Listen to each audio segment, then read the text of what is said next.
This is the Piper 12C on a blustery day in Southampton. There's a couple of very interesting things about this. The first is that it's a steel cruiser.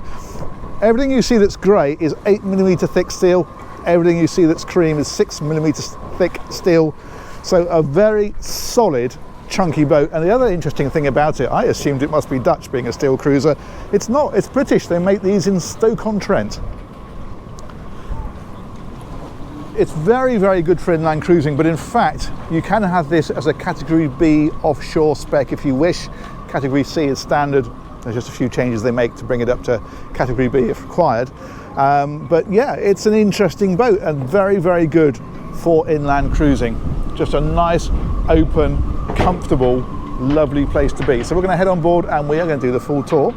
Starting back here. Now, not much of a bathing platform because it's not really designed for going on the sea. You don't do much swimming in the river. Nonetheless, there is a little ladder there that pops out so you can get on board should you need to. And then if we head on, what's quite nice is they've set this cockpit in a little bit, so you've got to walk around the entire boat, so you can come round here, round, back up the other side. That's very good indeed. And another thing that this owner has specified on this one is the sliding glass roof panels in here. That's rather good, so you get a lot of light into here that you wouldn't otherwise get. Big comfortable dining area here at the back of the boat. You've got folding leaves, and in fact there's even a little bit of storage inside there as well. And then what they've done is they've got these doors, they're like bifold doors. If you see them here, you can see the hinges. And it'll make more sense if I do that, so you can see how they fold across. But what it means is that when they're open, they fold right to the edges. And so this whole area connects completely. You don't have sort of a doorway that's sort of half across it as you do with the sliding doors. This is a completely open walk-through, which is excellent. Saloon area is here. There's a couple of options. You can have an option with a galley up, and that puts the galley in here, and I would explain what that changes on the lower deck when we get there. Engines underneath. This particular boat's got hybrid drive, so we'll talk about that when we go in there. Seating around here as well, of course. And then if we head on in, we've got the table with the folding leaves, so you can make that smaller if you want to. You can see there's drawers dotted around the place, so you've got storage underneath a lot of these, like this.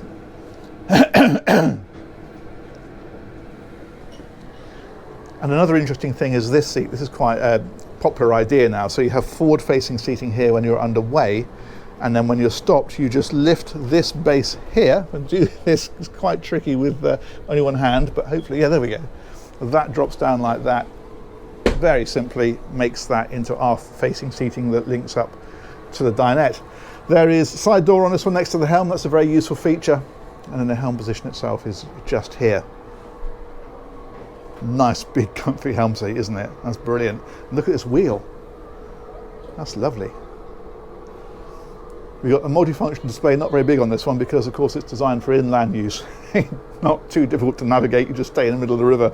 And then you've got VHF radio is underneath here and that kind of stuff. This is interesting, bow thruster control here, but it's bow and stern thruster, but it's just one joystick, because what it does is you can twist it or you can push it to the side and it uses the thrusters sort of together like a joystick control. You can even push it to the side and push that button and it holds the thrusters running, so you can pin it against a pontoon while you put in ropes on. Distribution panel is here, and then we've got some of the gauges here for fuel and waste and water, and the stereos here and all that kind of stuff. That I think is an inverter. Fire system control from here as well. And then if we head on down, we've got the galley area. Now this, if you have the galley up, this can be a second cabin. So if you put the galley up behind the helm, then there'll be a bulkhead here, sort of like a roof on it, I suppose, with a better expression. And then you go in through a door here and you'd have bunk beds. But with the galley down layout that this one's got, of course, well then, the galley is down, as the name suggests. Fridge freezer over here, microwave built in over there, cooking, of course, storage, all that kind of stuff is all just there. I like the finishes in here. I like this light worktop and then the dark splashback and the dark cupboards. I think that's really smart. And then if we head forward again,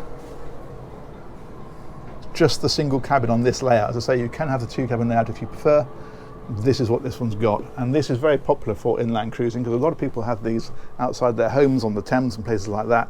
And so these are used just for sort of weekending and social events and all that sort of stuff. But nonetheless, this is a proper big cabin. You would be very comfortable if you wanted to go away for a few weeks on this, no problem whatsoever. Hanging locker there, storage about the place, like so. You can tell we're at a boat show, can't you? I like the woodwork in here, it's everywhere. Look at this, so this is for the blind. So that comes down and hooks into there, hang on. There we go, like that.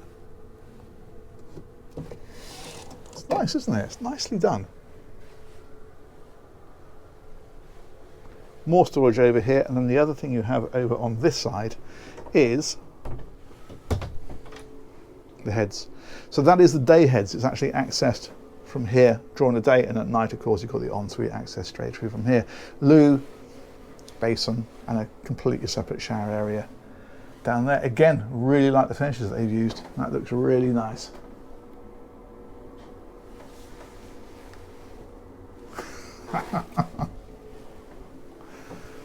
There we go.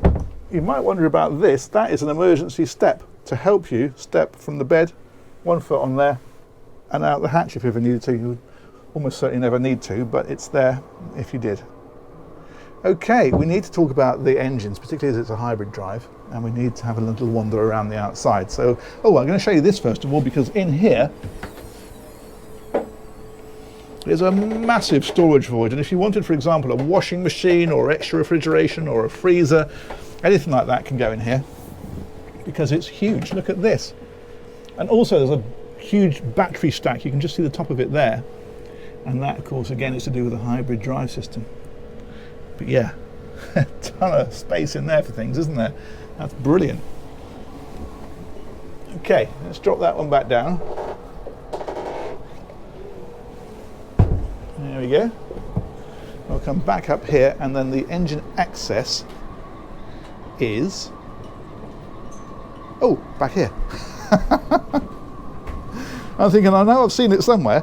It does look like you can get this floor up though in order to get to the front of the engine, but you need to move the table out of the way. So we're going to go in this way.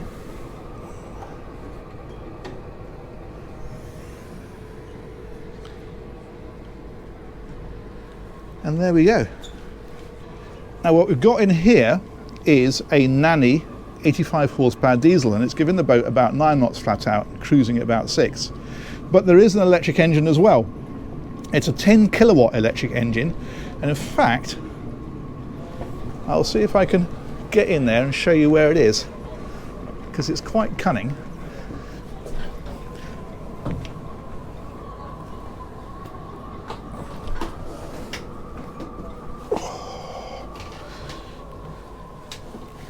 There we go. It's actually sandwiched between the gearbox and the engine, and so it's kind of, yeah, it's kind of in here. You can just see the silver bit there. Would you believe that's it? You might be able to see it a bit better from this side, I don't know. Yeah, the silver bit just there is the electric engine. It's 10 kilowatts, and that's going to give you about 6 hours at 4 knots, which is the sort of speed you do on rivers. So you can run in complete silence at that sort of speed. And the battery bank for that we saw is on the other side of that bulkhead. This engine, when it's running, you're looking about 450 miles range, by the way. Water tank is in here. Hot water is over there.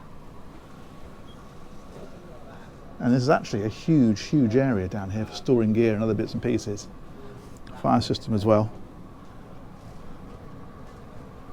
Yeah, neat, huh? I think I stand corrected about those floor panels coming up though, because it looks like that's fixed there, but this certainly gives you all the access you're ever going to need, doesn't it? Superb. Okay, let's come back out of here.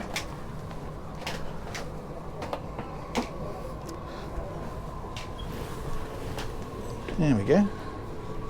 Drop that one back down.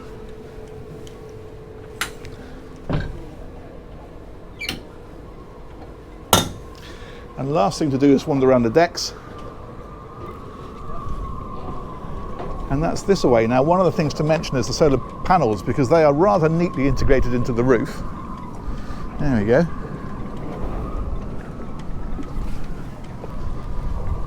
sliding hatch there. In fact, if I come right up onto the coach roof, there we go, you can see them a bit better now. Fantastic. I think about 1200 watts from those, if I remember rightly. And that's the sliding roof over the